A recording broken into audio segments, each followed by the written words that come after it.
Welcome to the Raw Food Health Empowerment Show. Thank you guys for joining me on this beautiful Sunday. Today we are talking about fish, how dangerous it is. If you still think it's a health food, you need to read my latest blog post. The link for that is right below this video. It's imperative for the safety of yourself and your family. If you are preparing food for your family, if you are buying food for your family and yourself, you need to read this blog post, okay?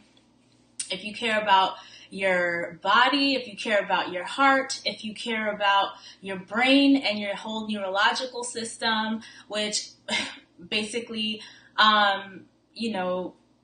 manages how we're able to move about our daily lives, write, think, just operate our hands and just be in control of our movements. If you know someone who's had issues with Alzheimer's, dementia, Parkinson's, you need to read this blog post, okay? If you're trying to lose excess fat, you need to read this blog post.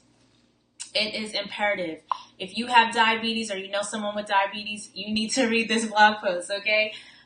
So share this with your friends and family. It is important. This is life-saving information. This is, information that's not only going to help you live longer, but actually enjoy your life and not be crippled up in pain and dealing with, severe illnesses. Darrell Hilton, Mama's in the house. Thanks for joining me today. Nice to see you. So I did not introduce myself. How rude am I? My name is Samantha Salmon. I'm a certified holistic health coach. I'm the author of You Can Afford to Be Healthy, and the link for that is in the description below. And today I really just wanted to remind you guys to click on the link to that blog post and read about what science really says about fish, okay? Don't just go off of, health trends or whatever, because there's this new diet out that some doctor created called the Piapi diet, okay? So everybody, all the reporters and stuff, they want to know what's the Piapi diet? What's the Piapi diet? Forget about the Piapi diet, okay? There's some good elements to it, but any diet that is promoting eating fish is not a diet you should be following. It's not a diet you should be listening to, because that's not a diet for health and longevity. And if you don't agree with me, click on the link to the blog post and see what the science has to say about it. Also, observe the people around you. Have an open mind, listen to the information, observe the people around you, and see what's going on. I can tell you, me personally, I had a dear person in my life who helped take care of me, right? Her name is Aunt Vi. For anybody who know, any of my family, close family friends, they know Aunt Vi. And Aunt Vi was a pescatarian. She didn't eat any meat. She only ate fish. And that was basically like her chicken. And she drank alcohol once in a while, but fish was basically her main staple, and, vegetables and fruits and stuff. And Aunt Vi was doing great, into her 90s, until she developed dementia, and then that progressed into Alzheimer's, where it was so bad where she had to be put in a home, basically, because she would, cook something and forget it on the stove. And people were concerned that, the house would burn down if she was continued to live by herself. So she had to be put into a home. Now, prior to these neurological issues that were developing, she was running up and down the stairs. She was cooking meals, taking care of everybody in the house. She was mobile, functional, in her great mind in terms of being able to hold very in-depth conversations and remember things from the past, and just, she was doing great. And that's a testament to how far a pescatarian diet can take you. However, I feel, based off of the science that's out there right now, right? She didn't have any other health issues. She didn't have any other health issues until these problems started to, create issues for her mind. Now, let me just take a step back and pause, put a pin in it for just a second. With the Piapi diet, one of their selling points is live to your 90. Like, why do you want to stop at 90? I'm not trying to put a ceiling on my life. You know what I'm saying? I've seen Aunt Vi go beyond 90. Okay. So, but then in her last few years, she was dealing with not being in her right mind. At that point when she was in the hospital, not in the hospital, in the nursing home, which sometimes can feel like a hospital, just the whole energy of that place.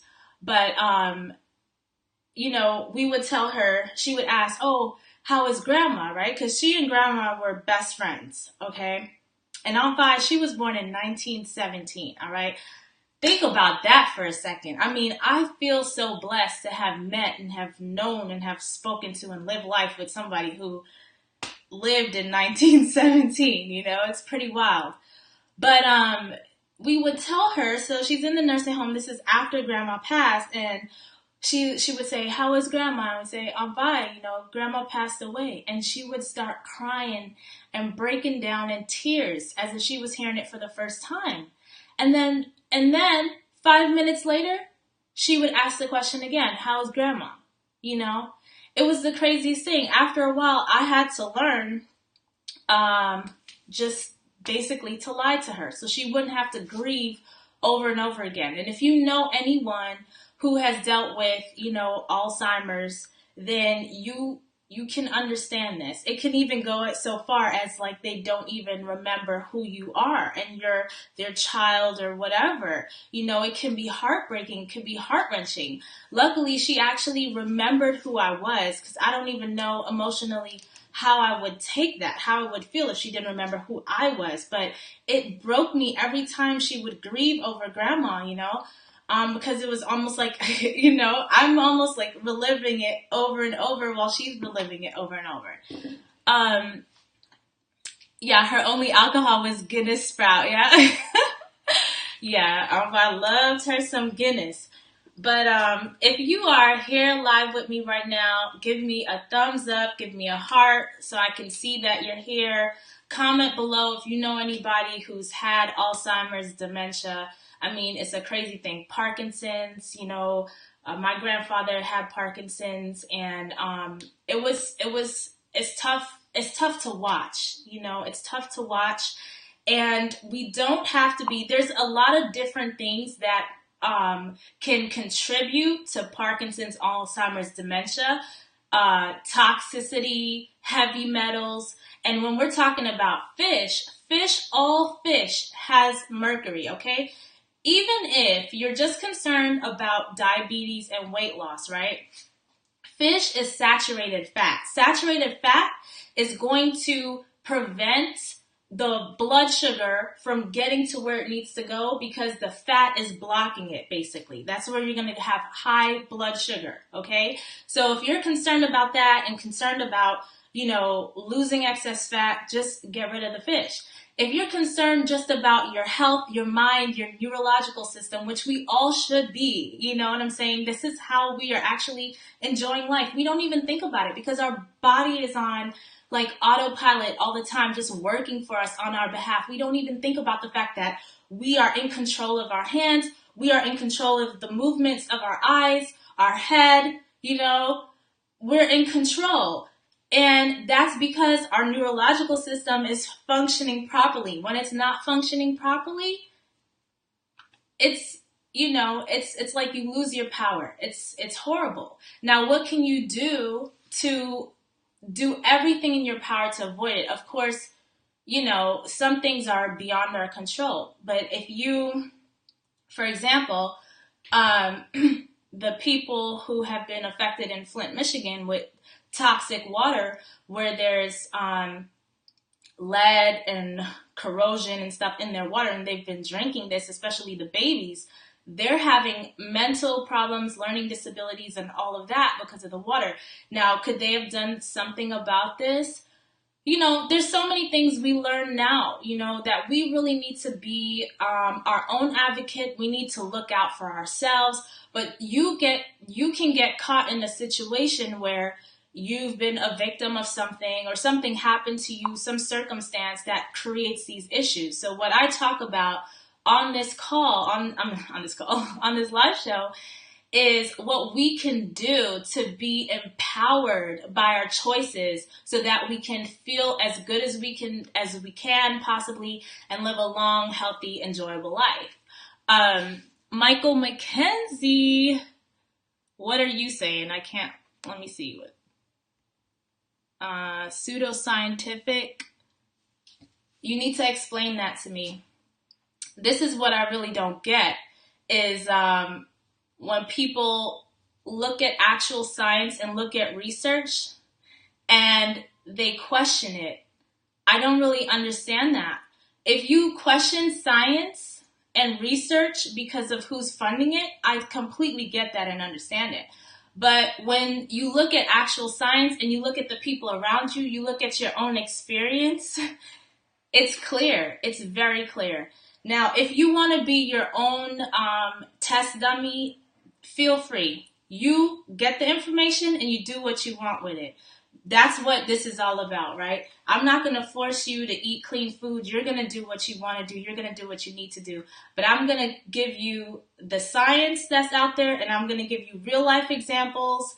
And you have to see and observe for yourself how your body's feeling and what you see around you. Science is science, and there's nothing you can say about that. Like, I can't tell you the sky is black if it's actually blue, right? It just is what it is. I can't tell you water is solid if water is water. That's a scientific fact. We know this. We see this. We observe it. But you can choose to believe it or not believe it. That's completely up to you. So anyway, on this blog post, you're going to see what you can do to be empowered, to make sure you get all the nutrients that people, say is in fish, without all the negative effects of fish, like the saturated fat, the mercury, all of that.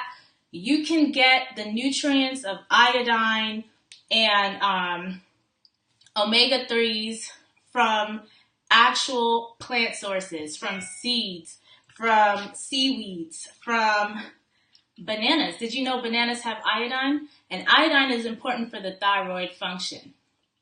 So I eat a lot of these. Bananas are just like an amazing food. They have potassium, magnesium, iodine, a lot of great stuff. And it also has fat. And people don't even know that there's fat in banana, but it's unsaturated and it's minimal. So you're not ever going to gain weight from eating bananas. Okay. But I call it a superfood because you could basically live off of this. This is great for, like, if you're an athlete, if you need calories. Each banana is 100 calories, so you figure eating like 4 or 5 is sufficient for a meal.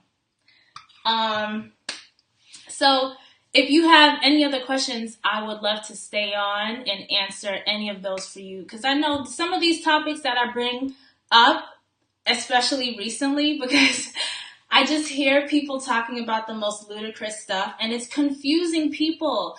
It's confusing everyone. When one person, especially a doctor, would turn around and say, eat fish, first of all fish has mercury. Mercury is not supposed to be in the body. It's not. So why would you tell them to eat that? Even the USDA says, don't eat more than 2 servings of fish a week. Actually, I would go even less than that if you were going to do it, because the USDA is slow to a lot of things, okay? Science says later, like the whole thing with processed meat causing cancer, look how long it took the World Health Organization to say, hey, this is truth. I mean, how many years of scientific research was already out there? Like, how much more do people really need? Hey, B. Robinson, thanks for joining us today. So yeah, read the information. Pseudoscience. Okay, yeah. So Michael, read it. Have an open mind. Look at the people around you, see what's going on, pay attention. Other ways that you get toxicity in the body is not just from fish, but also eating out of cans. So I know if you're in a financial situation, or, an emergency situation, because I know, like, especially living out here in California, canned food is one of those good things to have around in the case of an emergency. You do what you have to do, but you don't want to have that on a day-to-day regular basis, because that toxic load builds up. It starts to affect the nerves in the body, and then you start to have issues later on down the line. So read the blog. If you have any questions at all, I'm here for you. I care about you. I care about your health. And so ask me any questions you have after reading it, but make sure to read it, share it with your family and friends. Even if you disagree with it, I want to hear about it. Comment below, because I want to know, what are your mental obstacles, challenges around this idea, okay? What is it? Because I'm sure there's something that I can send you to show you that, you can get over that, whatever it is. I can't even think of what it could be, because the science is very clear what the deal is with fish. So we just need to let more and more people know about it, so they're aware, so they don't have to put themselves, their family, their kids at risk, okay? So have a blessed Sunday. I didn't even show you guys my salad. Last Sunday, we made a really hearty kale salad with sweet potato, sliced almonds, and I didn't show you how to massage the kale. So I'm going to show you just real quick how to massage the kale. All right, so you have kale here, and it's just washed. You don't need to put anything on it. And you basically just scrunch it in your hand like this. In the recipe we did last week, it called for lemon juice. I used the lime and olive oil, and it called to like massage it with that. But you don't even have to do that if you don't want like oil or whatever on your hands. Even though it's a nice moisturizer, you can just do this. Just wash it and squeeze it up in your hands. And you see how it gets really fine? Because we need to break through the fiber, the cellulose walls, so that we can digest it a little better. Because if you read the last blog post prior to this one on how we're not, in fact, herbivores, we can't really digest vegetables that well, so processing them like this makes it easier on the body. See that? And you can smell and feel the chlorophyll. I'm gonna wipe my hands. But there you go. See? Healthy kale, just massaged and broken down. So, and then this dressing is the same one. It's the tahini sauce we made. What I did differently this time is I added agave to it to make it sweeter, since I'm just gonna have it with the kale. So anyway, I'm gonna clean up all this kale. Read the blog posts, educate yourself on fish. It is not a health food, okay? It is not a health food. I couldn't tell you that at one point it was, before all the mercury was in the water, because there was, a series of events that happened that loaded our oceans with mercury. And I'm not going to go into all of that right now. But even beyond that, like I said, it's saturated fat. Now, if you're not, if you're not eating it every day or every week, then that's not that huge of an issue, and you're relatively healthy. But because of the mercury levels, it's something really to pay attention to. Okay, so have a blessed Sunday and take care. Oh, wait. Look at this. I've had so many false endings. um, on the link below, it's still Breast Cancer Awareness Month. So if you want to check out the free course, the link for that's below. If you want to talk about your health goals, there's a free health consultation link below that's available for you as well. And that's basically it. So I almost forgot that. So have a great Sunday. Take care.